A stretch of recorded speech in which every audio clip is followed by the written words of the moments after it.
පල්ලියේ ආස්කම් ගොඩයි දේව මහිමේ නුවට කියෙන් කුරුසුන් ආගයයි දේව මහිමේ නුවට කියෙන් කුරුසයාගයයි.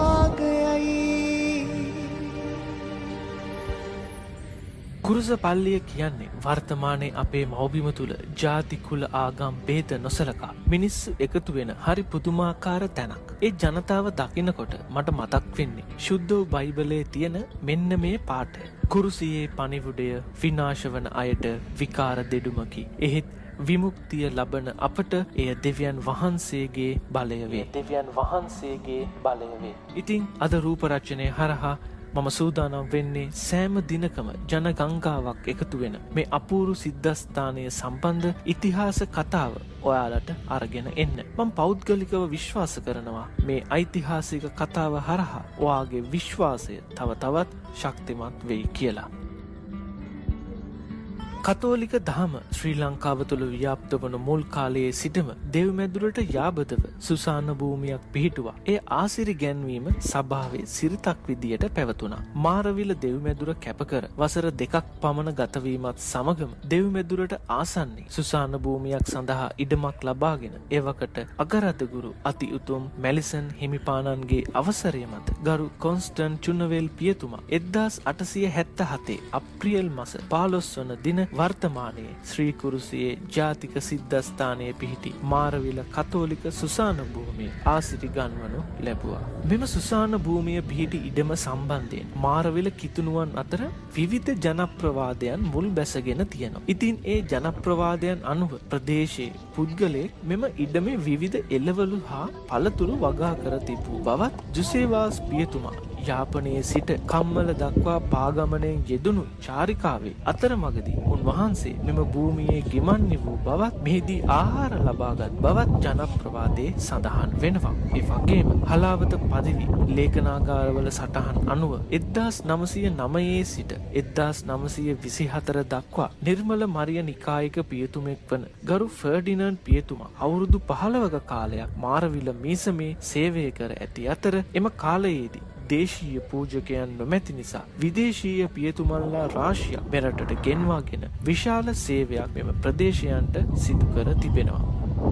ඉතින් එම කාලය තුළ කතෝලික සුසාන භූමිවල ක්‍රිස්තුස් වහන්සේගේ ශ්‍රී මරණය අනුස්මරණය කරමින් එම සුසාන භූමිය තුළ කුරුස ප්‍රතිමා ඉදිකිරීමේ ප්‍රවණතාවයක් ආරම්භ වී තිබෙනවා. අතීතයේ සුසාන භූමි ගුප්ත ඒ වගේම අප්‍රසන්න ස්ථාන විදියට සැලකුවා කිතුණුවන් එම මත පසෙ කළා. තම ග්‍රාමයේ සුසාන භූමි සුද්ධ පවිත්‍ර කර මලවුන්ගේ මාසය තුළ දිව්‍ය පූජාවන් පැවැත්වීමටද කටයුතු කරනවා. මෙරට කතෝලිකයන් බහුතරයක් වාසය කරන පුත්තලමේ සිට කළුතර දක්වා මුහුදුබඩ ප්‍රදේශවල මෙම යහපත් සිරිත මුල් බැසගෙන තිබූ බවද ඉතිහාසයේ සඳහන් වෙනවා. ඉතින් මෙම යහපත් ප්‍රවණතාවය සමග මාරවිල කිතුණු ජනතාව විසින් මාරවිල සුසාන භූමියේ කුරුස ප්‍රතිමාවක් ස්ථාපිත කිරීමට ගරු ෆර්ඩිනන්ඩ් පියතුමාට දන්වා සිටිනවා. ඒත් සමගම ප්‍රදේශයේ භක්තිමත් කතෝලික කාන්තාවක් වුණ කැරොලිනා ප්‍රනාන්දු මහත්මිය මේ සවිකිරීමට යෝජිත කුරුස ප්‍රතිමාවේ සියලු වියදම් දැරීමට පොරොන්දු වී ඒ සඳහා රුපියල් 250ක මුදලක් පියතුමාට පරිත්‍යාග කර තිබෙනවා. ඉන් පසුව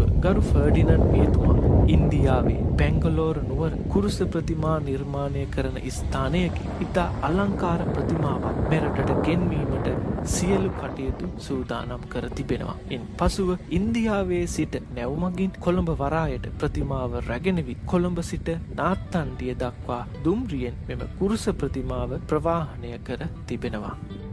එතැන් සිට බොහොම හරසරින් තම ග්‍රාමයට මෙම ප්‍රතිමාව රැගෙන ඒමට ප්‍රදේශයේ ජනතාව සමග ෆර්ඩිනන්ඩ් පියතුමා දුම්රිය ස්ථානයට ගිය පසු සියල්ලන්ට දැකීමට සිදු වූයේ සිත් කම්පා කරන දසුනකි. එනම් නොසැලකිලිමත් කමින් ප්‍රවාහනය කළ නිසා කුරුස ප්‍රතිමාවට දැඩි ලෙස හානි සිදු වී තිබීමයි. ඉන් පසුව මීසම් ජනයා හා පියතුමා සාකච්ඡා කර මෙම ප්‍රතිමාව බාරගෙන මාරවිල දෙව්මැදුරේ මීසම් ගෘහයට රැගෙන වී ජර්මනිය භූමියෙන් විශේෂයෙන් ආනයනය කරන ලද බදාමයක් යොදාගෙන දක්ෂ නිර්මාණකරුවන්ද යොදාගෙන කුරුස ප්‍රතිමාව නැවත විශාල වෙහෙසක් දරා ප්‍රතිසංස්කරණය කිරීමට සියලු කටයුතු සිදු කරනවා. ඉන් පසුව මෙම ප්‍රතිමාව සුසාන භූමියේ ස්ථාපිත නොකර මාරවිල දෙව්මැදුරේ සවිකිරීමටද පියතුමා කටයුතු සිදු කරනවා. නමුත් වැඩි කාලයක් යන්න මත්තෙන් මෙම ප්‍රතිමාව කරත්තයක තබාගෙන ගොස් මාරවිල සුසාන භූමියේ සවිකිරීමට පියතුමා හැකි ඉක්මනින් කටයුතු කරනවා. එයට හේතුව ලෙස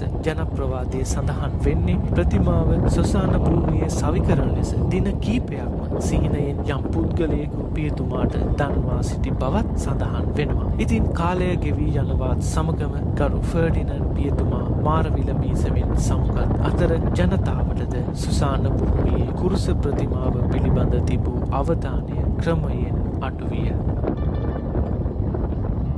පසුව කාලය ගෙවී යනවත් සමගම